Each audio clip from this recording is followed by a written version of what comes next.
Yeah, so to start this off, congratulations, Tony. That was incredible. That was like one of the greatest ceremonies I've ever seen. How did it feel? How are you feeling? Are you like down from the high yet?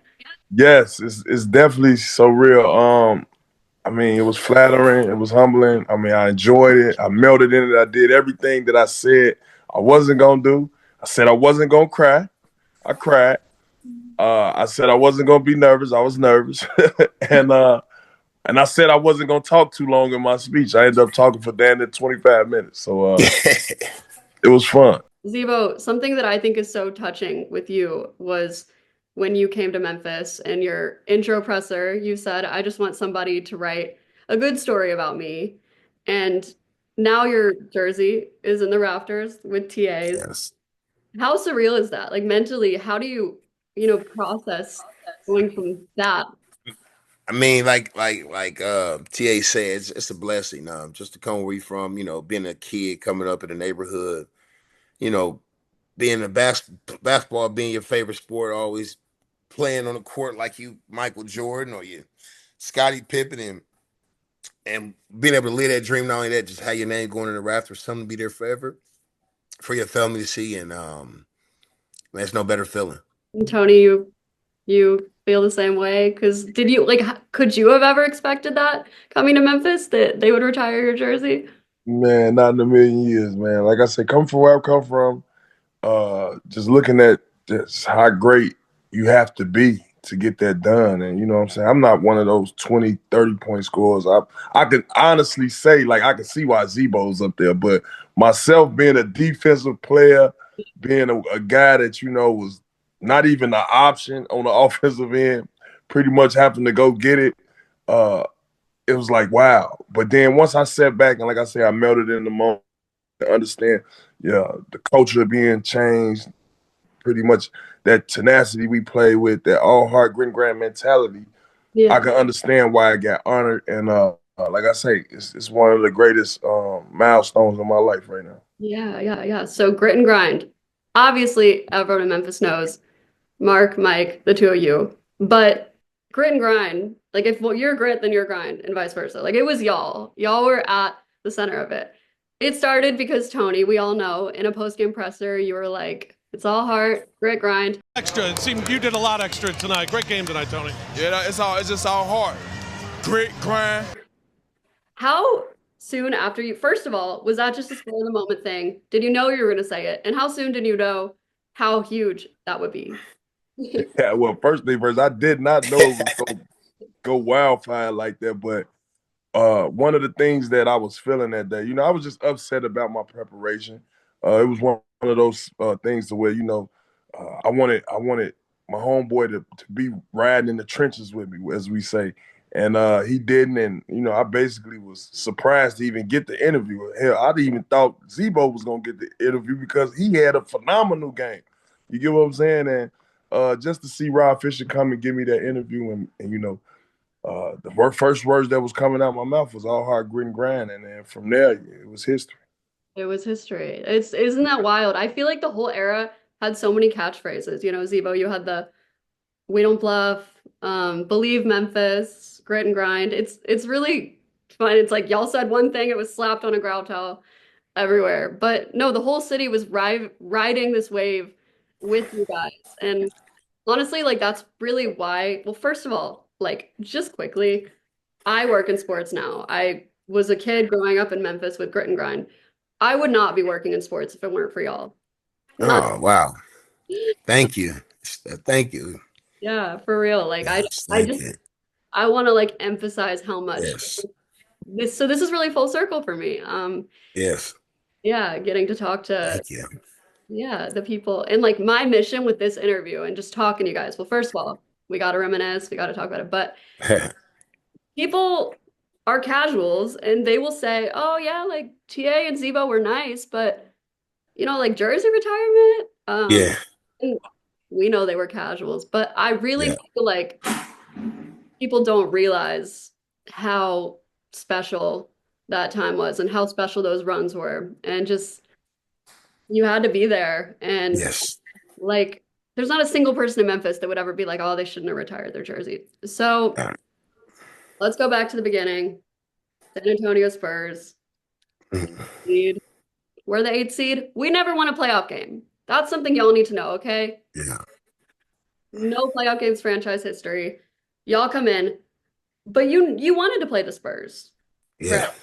correct? So why did you want to play the Spurs as the I 8th? think I think we just matched up with them earlier during the season. We matched up them real good, and we won a couple of the games during the season. So we felt that we matched up pretty good with them, and our confidence was up. We was a young team. We was coming to our mode. We knew what we could do, and we knew how each other played. So we felt the matchup would be good with San Antonio. Yeah. So I don't know if y'all are allowed to tell me this, but how does that go? Like, is it someone starts to be like, as the season's winding down, hey, are we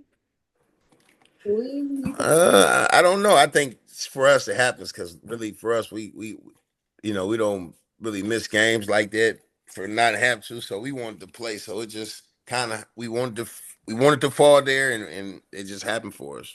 Yeah. So Yeah. y'all won the series. You did what you thought you Yeah. would. We believed, no one else did, and believe Memphis was the phrase in that. For me, experiencing that run, it truly felt like magic. And I want to hear just like how that felt in that moment to you guys when that was. Man, man, it felt surreal. For me, I know TA. He's a champion. He's been farther than that point. But for me, it was surreal. Winning a playoff series. Being the first team in Memphis history to win a series, it meant something. And just to see how the city got behind us, how they supported us, it wasn't no better feeling, that when you win and you win it for the organization and your teammates, but not only that, you win it for the city and then you having the city behind you. So that was big.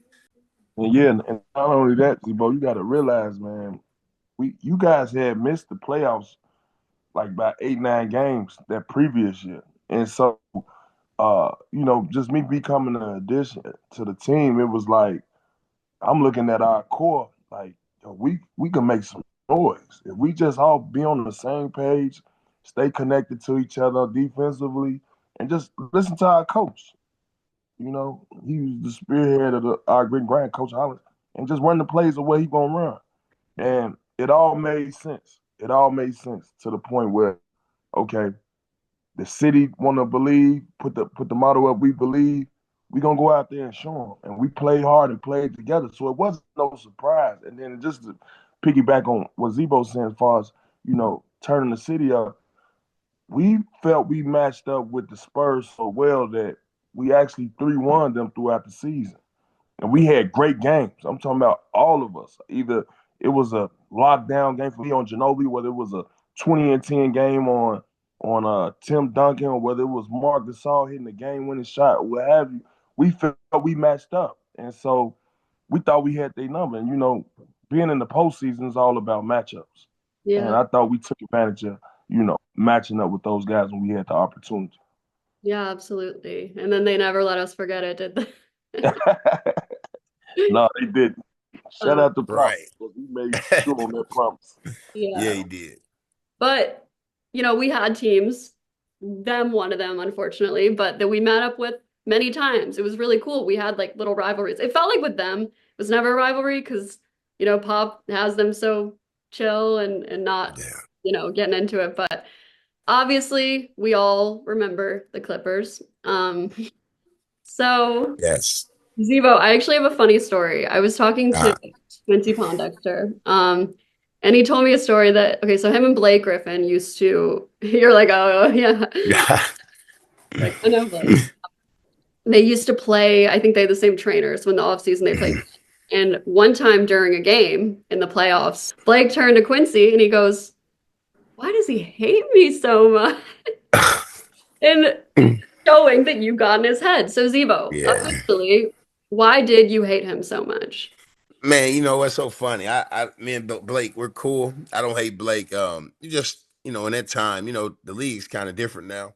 You Yeah. know, when it's rivalry time and it's winning time, I ain't got no friends. So, whatever that approach I might take, in between when I step in between the lines, off the court, it's all love. You know what I'm saying? And but on the court, yeah, I might be the most hated guy from other team. You know what I mean? So yeah, but no, we had great battles. Blake was a great player. Just having a chance to battle with him. He had a great career, battle with him so many years.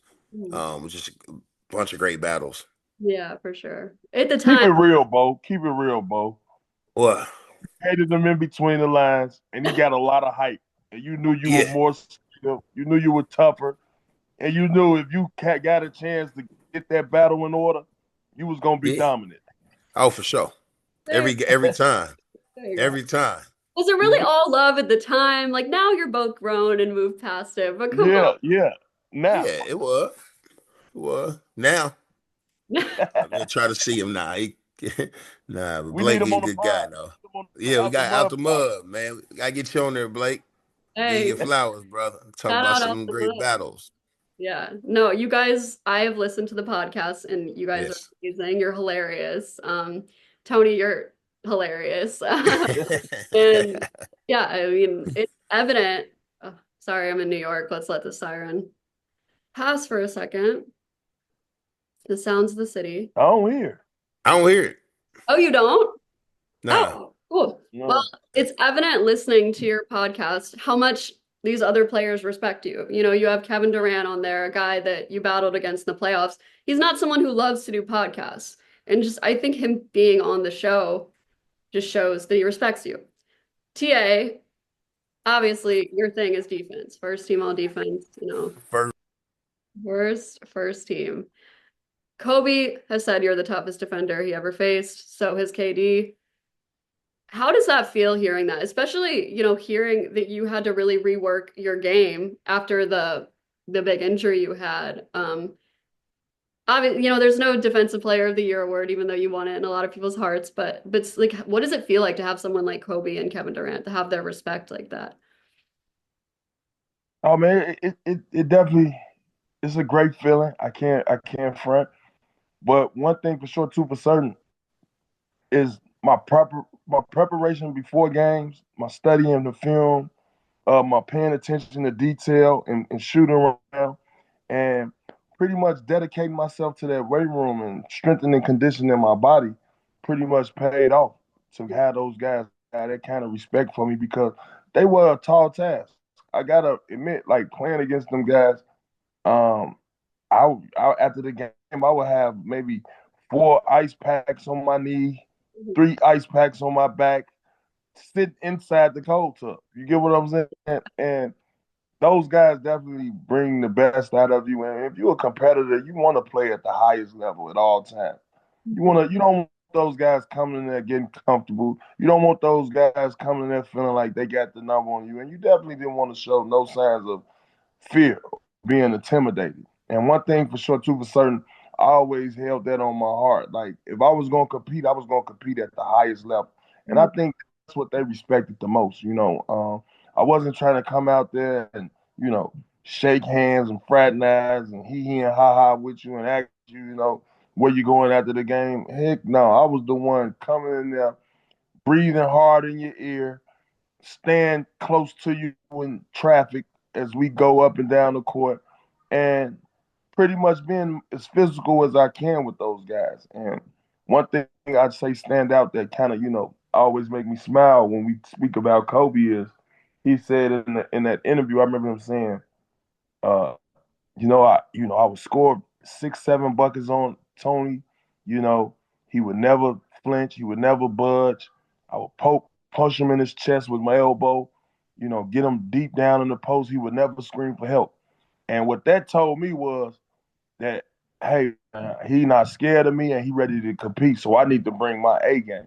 And there's nothing that can throw me off my game. So to like I said, to have 3 first team all defense awards and 3 second time, it definitely came from my body of work and just studying and being prepared. So big shout out to those guys too as well. Yeah, that's amazing. Did you ever have like a moment with Kobe? Because I know I've heard him say in interviews, a moment where he gave you that props, or did you just literally see it like the rest of the world, in those interviews? No, he had told me like he was about to retire. I think that was like it was a hoopla saying Yo, Kobe's last year. Kobe's last year. Then we played him the first year, and I think I had asked him for his jersey. He was like, "No, I got you. I'm gonna give you something better than that." Then they came to Memphis. I think we went back to they came to Memphis and they came back to Memphis. Then we went back to LA for the last time. And my first words with Kobe was, and they actually got a picture of this, him hugging me and him telling me in my ear like, "Yo, I appreciate our battles," and he was like, "You was the toughest defender that I ever faced, bro." He's like, "Keep it up." And I shook his hand. I was just shocked, like, damn, he actually said something to me. And so that will forever live on with me. Like, I'm like, yo, Kobe actually said that. And then not only that, for him to double up and write that on a pair of shoes and send him through the ball boy, and they put him in my locker, and I was excited, man. I was truly excited. Yeah, that's beautiful. That's incredible. And speaking of, obviously, ZBO, about people, really like romanticizing y'all's game and y'all's style. Have you seen all of the videos that go viral of Zach Randolph highlights? Like, do you see that? Because it's Yeah. people really love your highlights and watching you play. How does that how does that make you feel seeing that you're still so appreciated, Well, man, just appreciating our game, appreciate things that we did. And that means a lot. You know what I mean?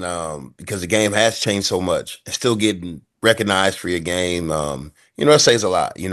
I watched my highlights, I think shout out to my man Brett. I think he did the highlights recently. I think they got like 12 million views or something crazy. So no, I was watching it too. It was good, man. It was a good highlight edit, and I enjoyed watching it. Yeah, and like you mentioned, you guys played a style of basketball that we don't. Definitely. Um, I think it's almost sort of poetic in a sad way that y'all's last series was against the Warriors. You were literally like fighting for this era, and of course, TA got hurt and Mike broke Yes. his face, and there was like a lot of circumstances. But did you know, like in that moment, did you feel it that the NBA was changing? Well, I mean, yeah, we knew it was a bunch of analytics coming in. We knew teams wanted to play like The Warriors. Steph Curry with like the Warriors. To see that, that their personnel, everybody wanted their personnel. So Steph came in, he changed the game with his type of play.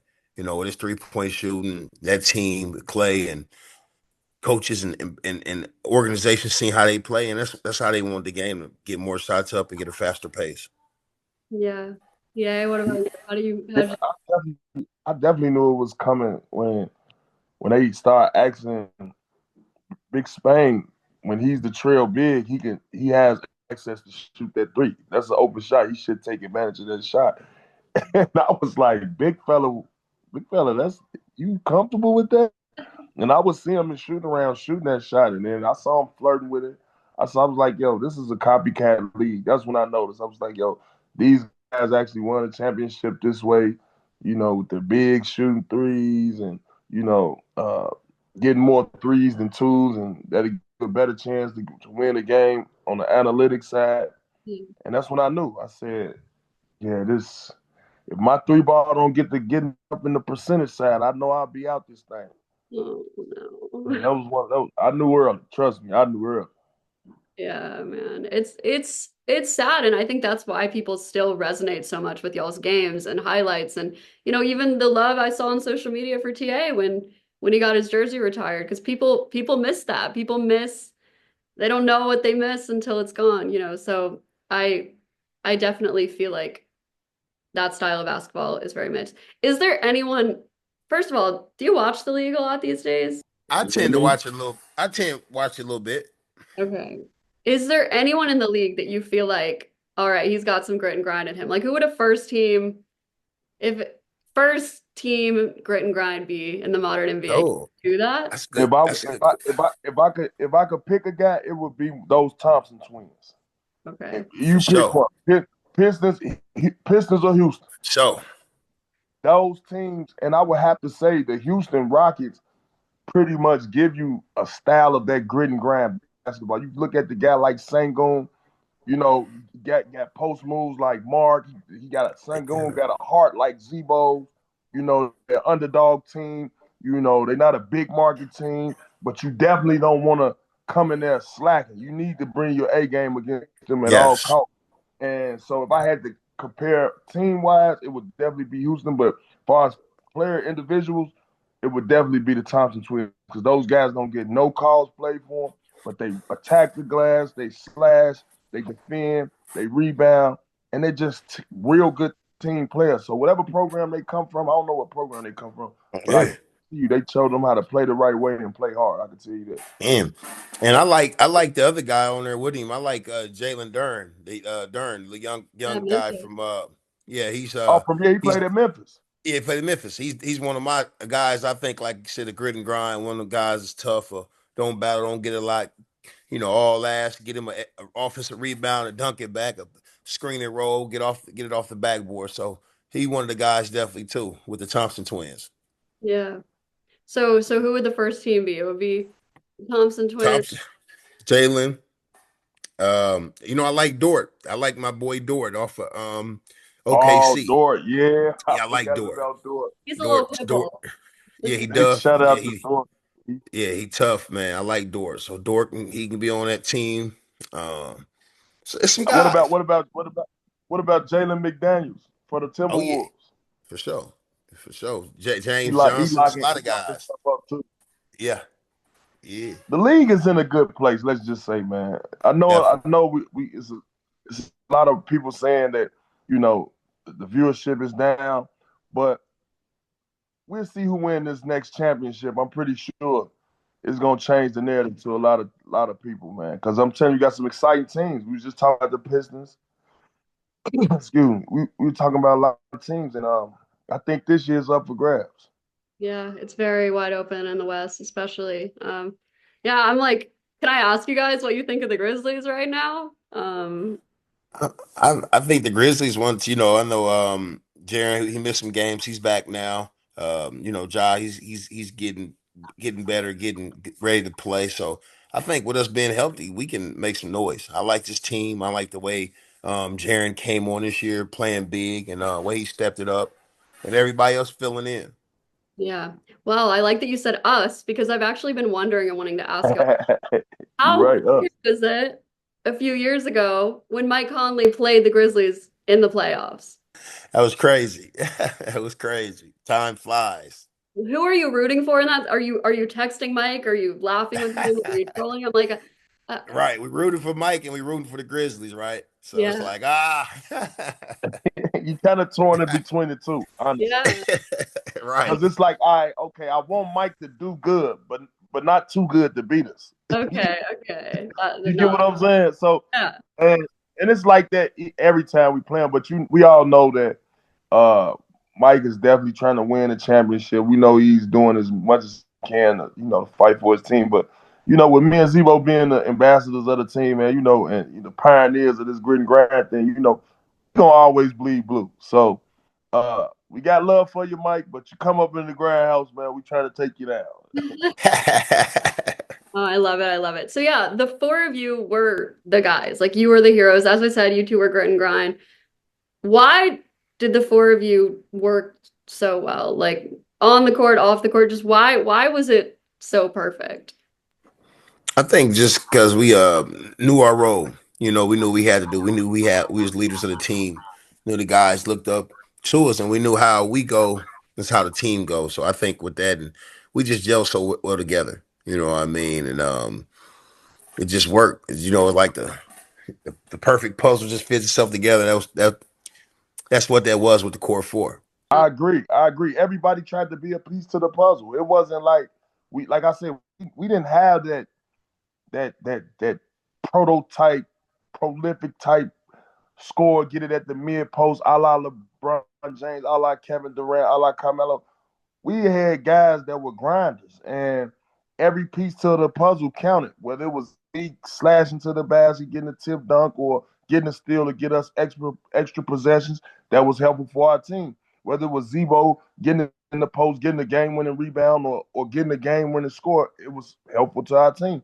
or whether it was Mark catching it at the elbow, being creative, getting assists, moving the ball, and getting everyone involved. We all played a perfect role. And then you had Mike, who had to be pretty much the coach court of everything and getting everybody in spots and keeping us all level headed. I think we all played a great part in maximizing our roles. And like I said, we listened to what coach was drawing up, and I think that's what made us, understand each other. And we found out early that once we be stars in our role, there's nobody who can actually beat us if we playing hard and playing together. Yeah, believe Memphis. Like I said earlier, those words were everywhere. It felt like they never went away, even past that first series. I feel like those words are so much deeper because Memphis is a city that is oftentimes looked down on, not believed in, and I think it's both of you in your lives have definitely been not believed in, honestly, at times. So what does that mean to y'all, and just how do you see yourselves, in Memphis? Because both of you were so immersed in the community, and still are. Yeah. Just like you said, just coming to a place where, it's a city where they don't look down on you. They don't look, oh, okay, this guy, this type of guy, oh, let's stay away from this guy. They find out who you are for themselves from being in the community, from coming to the games, from interacting with the players and being around. So I think for me, just coming in and seeing that love, coming here and knowing that, feeling that love and being traded a couple times. See, Tony, he hasn't been traded as much as me. So me being to a couple teams, coming to Memphis, like, you know, I'm like, okay, well, was this it? You know what I mean? And this could be my last year. So let's make it count. And it counted, man. And it was God's plan for me to come to Memphis. That's beautiful. Yeah, because I always tell people, like, when I'm describing the city, there's nowhere else where I see Marc Gasol at the gas station, or you. No, I said I see ZBO at the gas station. We say what's up. We don't, he doesn't know me. I see Marc Gasol at the Apple store. We say what's up. It's not like other cities where the players sort of loom above everyone else. You guys really felt like you were within the community. Why do you think that's the case in Memphis? Just feel the love. Just feeling the love from the community. When you feel the love and you got people just, constantly showing you love, constantly showing you Southern hospitality and making you, you feel special. And you want to give back the same feeling that the people give to you.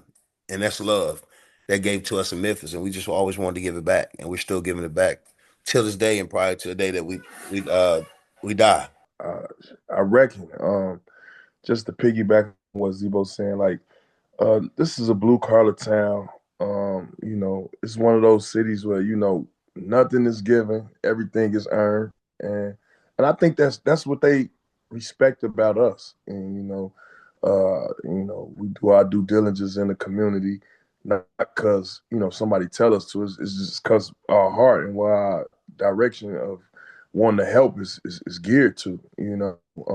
We're in position to do that, and we want to help the less fortunate at all costs. And we take advantage of going to put smiles on people's faces. And like you said, seeing us at the gas station, it has been plenty of times where we didn't see guys, hey, Zebo, let me get some money. Zebo giving out hundreds of dollars and, putting smiles on people's faces alongside with Zebo paying the light bills at the MLGW. You feel what I'm saying? Like, it's doing toy drives. I still do a annual toy drive till this day. You get what I'm saying? And just being involved in the community, man. And that's what we gonna do. You don't have to second guess us about being in the community. And Memphis embraced that with us, not only with our hard work on the court, but the things we do off the court. We not McDonald's. You want a picture?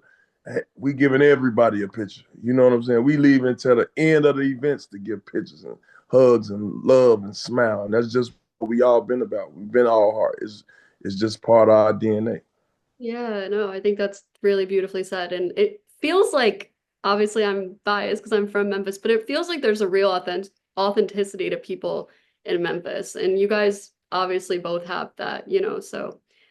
No, look, it's been a stereotype on NBA players. Just go ahead and be real. A lot of guys keep bodyguards. A lot of guys are rude. A lot of guys want to hurry up, get in events, and get back out of there. No, that ain't been us. Like we feel at home because when we go back to the areas we grew up in, it's the same way. You know, people want love, they want handshakes, they want hugs, they want a few dollars. It's what it is. It is what it is, and we embrace that. And like I said, we come from humble beginnings, and we gonna continue to and remain humble. That's what we gonna do. TA was, of course, giving ZBO his flowers because, you know, we all know how much ZBO did in the community. I mean, there's so many people who have stories. I thought, first of all, both of your documentaries were amazing. So good. And in ZBO's, you know, one story that really stuck out to me was about the kid outside the FedEx Forum that was always asking for money, and ZBO always making sure to go give him money. ZBO, what was it in you, you know, that inclined you to do things like that? You know, because that's, you can't fake that. That's real. Well, like TA said, where we come from, you know, we accept that. You know, a lot of people ask for dollars, 20s, tens. You know, where we from. So just, you know, coming up that, and not only that, trying to, you know, give back. You know, I think that's the way you receive blessings, giving back, and you know, I just looking for a gooder deed, a man above. So it's just a good deed. Yeah. TA, you know, I saw that you did stuff at the prisons, which is also really cool. Is there ever a moment, you know, something that stuck out to you, a certain interaction, something someone said to you that really touched you?